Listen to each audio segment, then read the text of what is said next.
Chapter 1. There's this kid we used to know. His name was Settling Ambiance after the hurricane, but we just like to call him Ralph. Ralph would balance on the upside-down skyscrapers of his tippy toes to give God one goddamn good kiss from his lips, puckered to that whistle pitch, saying in the key of Socrates, for 'twas storming on the eve of his birth. His mother fountained a cloud of ravens like how a squid shoots out ink, and with the soundtrack of Edgar Allan Poe playing in the backgrounds, Ralph grew to the age of this here page-turning anticipation. His autobiography can be heard screamed out of rabbit holes shaped like smiling brass phonographs, yoga-breathing mushroom clouds, and the lashbacks of Vietnam veterans, because, hey, this ain't the atomic age anymore. Every morning from then on, after that exact time it takes for an airbag to explode and deflate, Ralph learns to wake up with Stephen Hawking on the tip of his tongue, a scorpion in the back of his throat, and a mouthful of supernovas to practice his ritualistic parlor trick kisses. Chapter 2. It's been a few Saturday morning cartoons since then, so we're going to slow down. Now, don't throw a hissy fit, okay? Ralph's the kind of kid who's got himself the optimism of someone too young to have seen Requiem for a Dream, while having a best friend as a junkie fade to only a grin. Ralph, I can barely tell him on carpet. His first girlfriend says to him, over the hum of musical equipment that sings both cicada whispers and monotone Buddhist monk, he responds to her, baby, when we fuck, I am the chorus between your stadium stomps. See, to reach the 2/3 climax in Adagio for strings before she will become preaching gospel hymns, blowing sweet nothing and carpe diem into his ears. And from what feels like a few thousand miles away, an upright bass will bow whale song, drawing Ralph from out of his cave, marching to the intro of Purple Haze, screaming wild things like a haunting dream that reoccurs in deja vu moments the way an armless amputee believes he can still clench sonic booms. So tuned to that whistle pitch of puckered lips, so Socrates it hurts to breathe.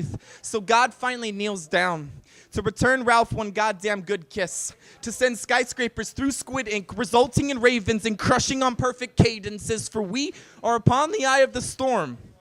And on to chapter 3. There's this kid we used to know. His name was Atmospheric Mozart, cloned and reigning, no longer famous, so slow down, don't throw your dirty 2 thumbs up at me, cause see, he is the horror movie that results from Wes Craven's misconception of a particle accelerator built to hold the nausea in that comes from this world's scrambled railroad tracks, that takes these are your last words to the extreme sport of getting used to, so these are your first newborn screams. These are once you've learned to construct sentences, you will have expressed yourself best left the chance, one shot at the big time, too busy, lusting after all the silly figments of our imagination bound by broken piñatas, retired toy trucks, white lies, childhood crushes, and a little thing called Chapter 4. There's this kid we used to know. His name was sitting alone at a park bench, told to just simply watch the birds. All right.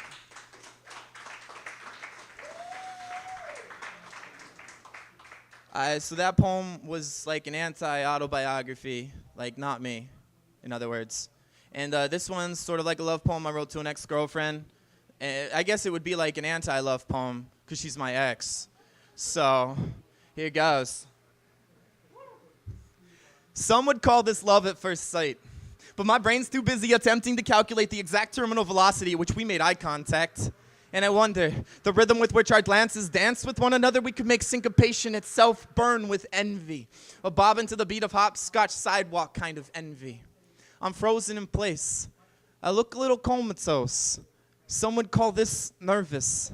But I can only describe it as, on my inside there grows this miniature metallic orchard of eagerly fluttering hummingbird wings, migrating up and up into that lump in my throat, before pallets ripen into orchids that blossom out of me like vomiting. Angelic Aaron Copland fanfare onto canvas with what's left of psychedelic acrylics at the peak of a psilocybin overdose feeling in my stomach that settles to a gentle murmur. Now settle down, says the stock footage we compiled scrapbook sandwiches out of and absorbed via osmosis. Says the way my film stripped down around confused turntables, each final groove leaning inward for a listen in light of, I'm still trapped here, not moving. It's been a few months, so now these sheets are stained with your book smarts about zodiac signs and the messy consequences of mixing them with hard liquor than trying not to fall asleep.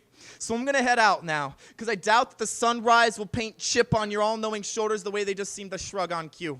And anyway, around noon, you should come see me. I'm gonna be standing solo, directly below the sun, knee deep in finger paint, trying my best to stick around as long as refrigerator art.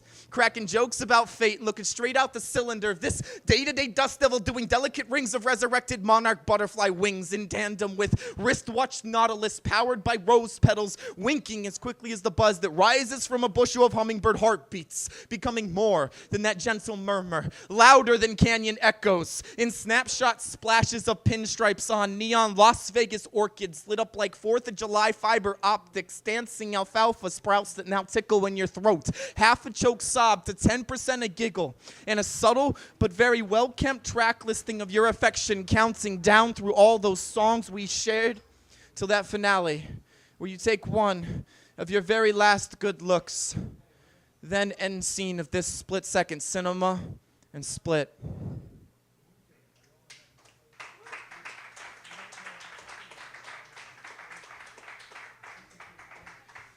And this last one's a little bit like about a boxer, except you wouldn't know it unless I started the poem out that way, so here's how it goes. Here's this 287-pound boxer, goes only by get this straight. His mother, term used loosely, built her child by chucking mercury at a mirror.